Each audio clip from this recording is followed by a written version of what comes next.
போகிற வழியில் ஒரு பரிகாரம் எடுப்போம். ஒரு அங்கே போனோன்னே அந்த காசியில் போனோன்னே டீ கொடுத்தாங்க, ஏலக்காய் போட்டு நல்ல டீ கொடுத்தாங்க. எதில் கொடுக்குறாங்கன்னா நம்ம ஊரில் டம்ளரில் கொடுப்பீங்க, அங்கே மண் டம்ளர் தான் கொடுக்குறாங்க. நான் அந்த மண் டம்ளரை வச்சு ஒரு பரிகாரம் எடுத்தேன். என்னென்னா இல்லை செவ்வாய் மண், எப்படிங்க செவ்வாய் மண்.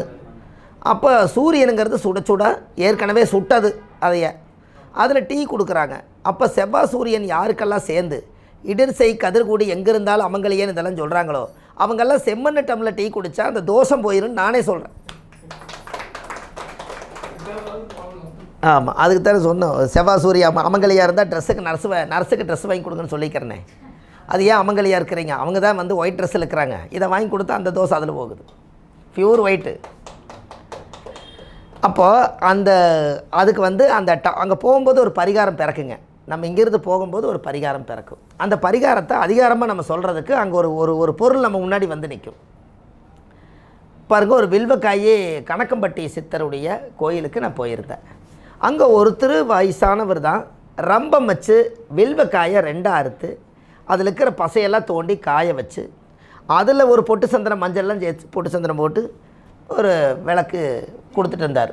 நான் அதை போய் பார்த்தோன்னே பரிகாரமாக எடுத்தேன். அப்போ யாருக்கெல்லாம் சூரிய தோஷம் இருக்குதோ வில்வக்காய் சூரியனோட ஆதிக்கம். அப்போ திருமணம் ஆகாதவங்களுக்கெல்லாம் சூரியன் என்ற நட்சத்திரம் தான் அந்த கர்மா. அதனால தான் உங்களுக்கு கல்யாணம் நடக்க மாட்டேங்குது. அப்போ கல்யாணம் ஆகாதவங்கெல்லாம் வில்வக்காயில் விளக்கு போடுங்கன்னு சொன்னேன். போட்டனைக்கே 1,00,000 பேர் பார்த்தாங்க, அத்தனை பேர்த்த. இவர் அந்த வில்வக்காய் எனக்கு அங்கே காமிக்காமல் இருந்தாருன்னா எனக்கு அந்த ஞானம் உதயமாகாது. அப்போ வில்வக்காய் யார்? அப்போவே கிரகத்துக்குள்ளே போயிட்டோம். நம்ம ஜோசிட்டு அங்கே கொண்டு போய் வைக்கிறோம். அப்போ வில்வக்காய் சூரியன், எரியிற நெருப்பு சூரியன். அப்போ நம்மளோட கர்மாங்கிறது சூரியன் என்ற நட்சத்திரம் தான் முடக்கு. அப்போ இந்த பாவகத்தை அனுபவிக்க விட மாட்டேங்குது. அப்போ இப்படி தூக்கு. அப்போ யாரெல்லாம் ஆண் பெண் எல்லாத்துக்கும் சத்தியம் சிவனும் அர்த்தநாரீஸ்வரராக அவங்க வாழ்கிறதுக்கு அந்த சிவனுடைய பவர் அதிகமாக வேணும்னா எல்லா எள்ளு விளக்கு தெய்வம் போட்டிருக்கிறோம், எத்தனையோ மாவு விளக்கில் தெய்வம் போட்டிருக்கிறோம். சிவனோட பொருளை சிவனுக்கே தெய்வம் போட்டால் வில்வக்கா பரிகாரம் அவங்களுடைய வாழ்க்கையில் எத்தனையோ பேருக்கு கல்யாணம் நடக்குது. அப்போ இனிமேல் நீங்களும் வில்வக்கா பரிகாரம் போடுங்களேன். பாருங்கள், அன்றைக்கி இன்னொரு மீட்டிங்கில் சொல்லியிருந்தேன், எல்லா தெய்வம் போட்டுட்டீங்க, உங்கள் வாழ்க்கையில் ஒரு சிறப்பாகவே இல்லை, மனநொந்து வேதனையாக இருக்கிறீங்க. என்றைக்காவது ஒரு நாள் வீட்டில் ஒரு பாலடைஞ்சு கிடக்கிற மாதிரி இருக்குது, காலையில் எழுந்திரிச்சா டென்ஷனாக இருக்குது, இந்த மனசு ஒரு சீராக மாட்டேங்குது, எதுவுமே இல்லை அப்படின்னா உங்கள் வீட்டில் போடுற ரசத்துக்கு போடுற இவ்வளவோண்டு சீரகத்தை எடுத்து ஒரு மண் விளக்கில் போட்டு சீரக விளக்கு போடுங்க, நீங்கள் சீராகம் ஆயிடுவீங்க. ஆமாம், என்னங்க வீட்டில் தீபம் போடலாம், கடன் பிரச்சனைக்கு தீபம் போடலாம், அது பேரே சீராகம். நீங்கள் உங்களுக்கு இப்போ நீங்கள் உயிரோடு இருக்க வரைக்கும் போடுங்க, அதில் என்னமா பிரச்சனை உங்களுக்கு? எல்லாத்தையுமே போட வேண்டியது தானே, லைஃப் லாங் வரைக்கும் போடுங்க, உங்களுக்கு என்ன பிரச்சனை? சீரக ஊற்றி எண்ணெய் ஊற்றி போடுங்க. அம்மா, நீங்கள் சீரக விளக்கு போட்டு பழகிட்டீங்கன்னா உங்கள் மனசுக்குள்ள இருக்கிறதெல்லாம் சீரகமாயிரும், அகம்பூரா சீராயிரும். இதுக்கு 4 நட்சத்திரத்தை நம்மளே உருவாக்குனதுக்கு ஏதுமா தேதி? இது ஏதாவது சித்தர்கள் எழுதி வச்சுருந்தா கால நேரம் கிடைக்கி. இது சீரக விளக்கு போட வரைக்கும் நல்லாயிருக்கும். நீங்கள் ஒன்று நல்லா பார்த்துங்க, குழந்தைக்கு சோறு ஊட்டுறதுக்காக எங்கே போகிறாங்க? குருவாயூரப்பன் கோயில் போகிறாங்க. அது எதுக்குங்க ஐயா போகிறாங்க? குழந்தைக்கு சோறு ஊட்டுறது நம்ம வீட்டிலேயே ஊட்டலாம், குலதெய்வம் கோயிலே ஊட்டலாம். அது ஏன் குழந்தைக்கு குருவாயூரப்பன் கோயிலில் போய் குழந்தைக்கு சோறு ஊட்டிட்டு வந்தால் நல்லதுங்கிறாங்களே? சரி, ரைட்டு. குரு பகவான் தட்சணாமூர்த்தி கும்பகோணத்துலேருந்து தான் இருக்கார். குழந்தை கிருஷ்ணன், அப்புறங்க வாய் பகவான், குருவாயி, தியானம். சொல்லுங்கள். யானை இருக்குது. வேறு ஊரில் இல்லையாம்மா யானை?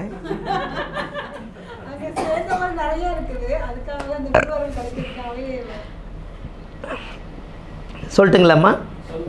ஒரு குழந்தை பிறந்த உடனே குருவாயூரப்பன் கோயிலில் போய் அங்கே வச்சு அந்த கோவிலில் வச்சு சோறு ஊட்டிட்டு வந்தீங்கன்னா அந்த குழந்தைக்கு, அந்த பிறந்த குழந்தையிலிருந்து அந்த குழந்தையோட ஆயுள் முடிய வரைக்கும் அந்த குழந்தைக்கு ஜீரண கோளாறு வராது. அவர் என்ன பண்ணுறாரு? அடி வயிற்றுலேருந்து எடுத்து புல்லாங்குழல் எடுத்து சீர்தீர்த்தமாக அவர் என்ன பண்ணுறாரு? புல்லாங்குழல் வாசிச்சுட்டு இருக்கிறார். அப்போ குடலில் இங்கிருந்து வருது. அப்போ அவர் புல்லாங்குழல் வாசிக்கும் போது எந்த ஓட்டையும் தடையில்லை, அப்படியே மகடி வாசிக்கிறார், தடையே இல்லாமல் இருக்குது. அதனால் இந்த உடம்புல வாய்க்குள்ளே இருந்து தொண்டையிலிருந்து எடுத்துட்டிங்கன்னா பூரா குடல் தான் இப்படி சுற்றி வருது.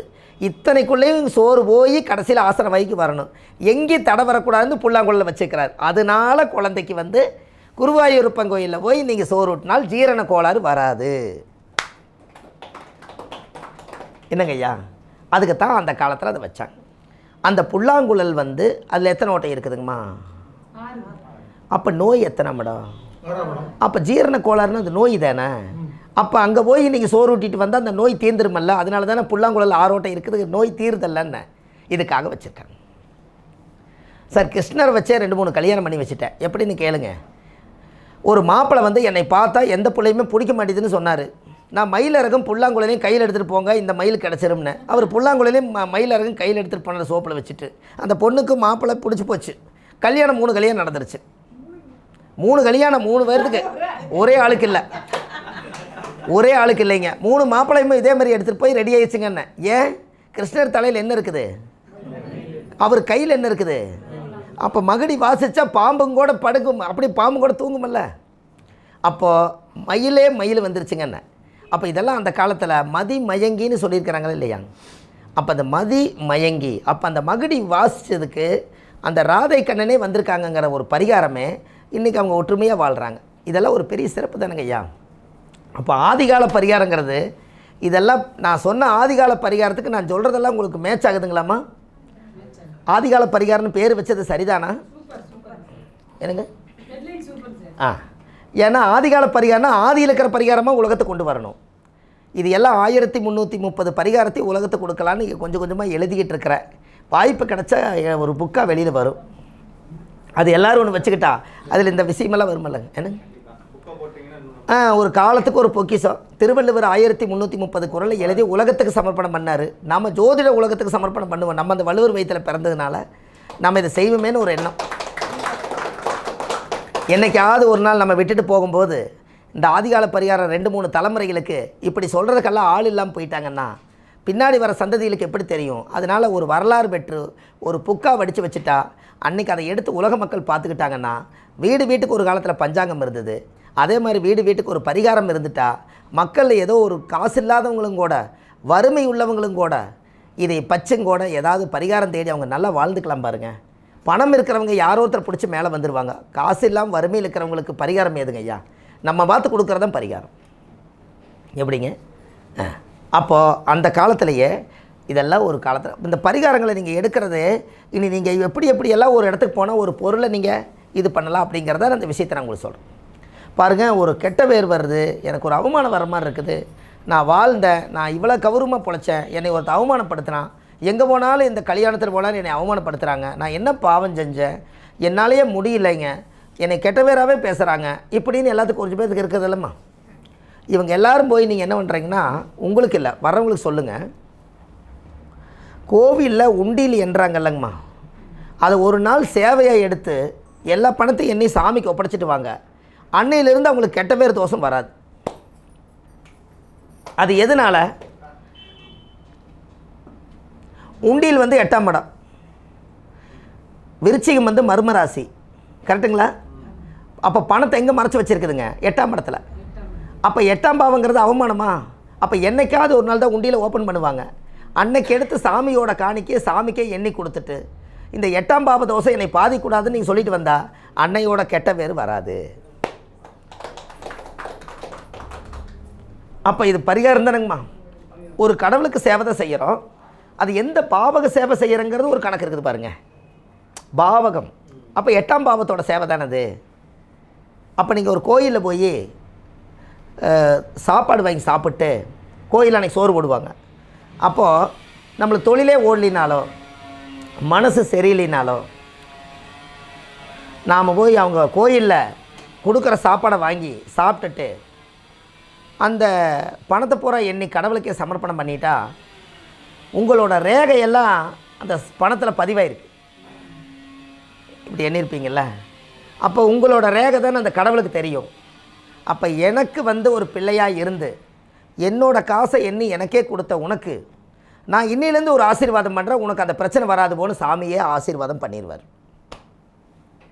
என்னங்கம்மா, இனிமேல் ஏதாவது ஒரு சேவைனா நம்ம போய் செய்யலாம் பாருங்கள். ஏன்னா அதெல்லாம் அந்த காலத்தில் கோயிலே தர்மகர்த்தாவாக இருப்பாங்க.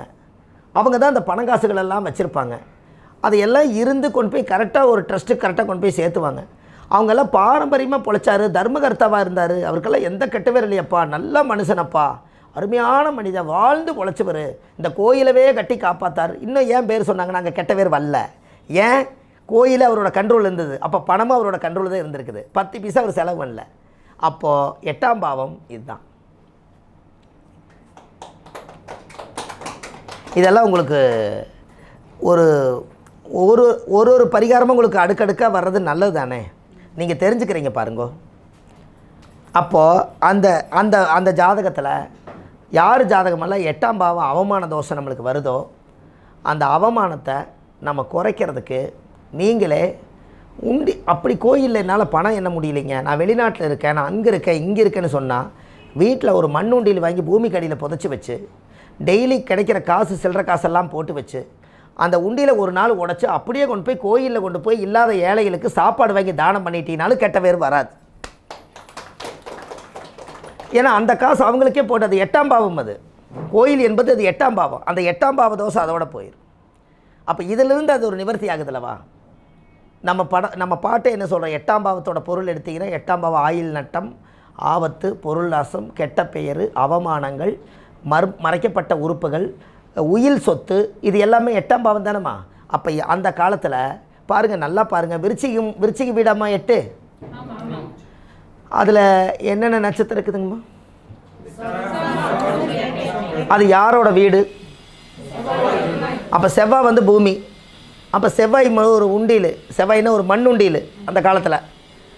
அதில் ஒரு சின்னதாக ஒரு ஒரு ஒரு வாய் இருக்காம்மா. அப்போ 8ஆம் பாவம் ஆசன வாயா, அங்கே ஒரு வாய் வந்துருச்சா, இதுக்கு தான் அந்த உண்டியலுக்கு வாய். எப்படி அந்த உண்டியலுக்கு ஒரு வாய் வந்து பணத்தை போடுவீங்க, அப்போ ஆசன வாயு அந்த உண்டியலுக்கு ஒரு வாய், அதுக்குள்ளே தானே போட முடியும். ரைட்டு. அங்கே விசாக நட்சத்திரம் எங்கே இருக்குதுங்க, எத்தனாம் பாதம் இருக்குது? அப்போ 3 பாதம் துலாத்தில் இருக்குது. அந்த விசாகத்தில் இருக்கக்கூடிய ஒரு பாதம் இருக்குதுங்களா ஐயா? ஒரு பாதம் வந்து எங்கே இருக்குதுங்க? விருச்சிகத்தில் இருக்குது. அப்போ விருச்சிகத்துக்குள்ள குருன்னா பணமா? அப்போ அந்த விருச்சிகத்தில் கொண்டு போய் சேர்த்து வைங்கன்னு சொல்லிக்கிறாங்க. அதனால குரு அங்கே வச்சிருக்கிறாங்களா இல்லையா? என்னங்க ஐயா? அப்போது அங்கே என்ன நட்சத்திரம் இருக்குது? அனுசம் இருக்குது. அடுத்தது அனுச நட்சத்திரம் யார்? சனியோட நட்சத்திரம். சனி என்பது யார்? மண், இருட்டு, மறைக்கப்பட்ட இடம். அதனால் உண்டியில் மறைச்சி வச்சுருக்காங்க. அதனால தான் 8ஆம் இடம் மறைவு ஸ்தானம்னு வச்சாங்க. அப்போ விசாகம், அனுசம், கேட்டைன்னு ஒன்று இருக்கு இல்லையா? எனக்கு ஐயா அது கேட்ட நட்சத்திரம்ங்கிறது என்ன? புதன். அந்த புதன் என்பது என்ன? அறிவு. அப்போ யாருக்கும் தெரியாமல் அந்த அறிவை சார்ந்து ஒரு விஷயத்தை மறைச்சி வச்சுருக்கோம். கரெக்டுங்களா? அப்போ அந்த நட்சத்திரங்களும் கூட ஒரு கதை சொல்லுது பார்த்தீங்களா, ஒரு உண்மை சொல்லுதா. நீங்கள் காலச்சக்கரத்துக்கு நான் அப்புறமேட்டுக்கு சொல்லி வர்றேன். 8ஆம் பாவங்கிறது ஒரு வாழ்க்கையில் மேசத்துக்கு, 6ஆம் பாவங்கிறது நோய், கடன், கன்னி வீடு, 8ஆம் பாவங்கிறது மரணம், 7ஆம் பாவங்கிறது திருமண வாழ்க்கை, அங்கீகார உறவு. ஏன் இந்த 6ஆம் பாவம் நோய், கண்ணின நோய், அதிகமான ஒரு வாழ்க்கையில் நோய்களில் போய் நாம் அதிகமாயிட்டோம்னா மரணத்துக்கு நீங்கள் போயிடுவீங்கன்னு தெரிஞ்சு தான் நோயும் இல்லாமல் மரணம் இல்லாமல் நீ கரெக்டாக நேர்மையாக வாழணுங்கிறக்காகத்தான் அங்கே துலாம்னு வச்சாங்க.